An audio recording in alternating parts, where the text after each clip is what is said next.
ரொம்ப ஒரு அழகான வார்த்தை பணிவு. எவ்வளோக்கு எவ்வளோ நம்ம வாழ்க்கையில் பணிவு இருக்கோ அவ்வளோக்கு அவ்வளோ நாம் மகான் ஆயிடுறோம். ஒரு மரம் பார்த்தீங்க அப்படின்னா எப்போ வளர்ந்து பூத்து காய் வந்து அடுத்து கனி ஆகுதோ அப்போ என்ன ஆக ஆரம்பிச்சிரும், மரத்தோட கிளைகள் எல்லாமே கீழ் நோக்கி வர ஆரம்பிச்சிடும்.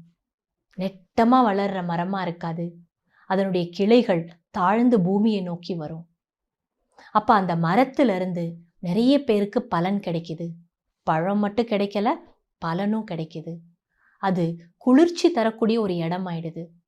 அதே போல தான் நம்ம வாழ்க்கையில் நாம் பணிவாக இருக்க உயர்ந்துக்கிட்டே போயிட்டே இருப்போம். நிறைய பேர் என்ன நினைக்கிறாங்க, பணிவாக இருக்க நம்ம ரொம்ப கீழே போயிடுவோம் அப்படின்னு நினைக்கிறாங்க. ஆனால் பணிவு என்பது நம்மளை உயர்த்தும்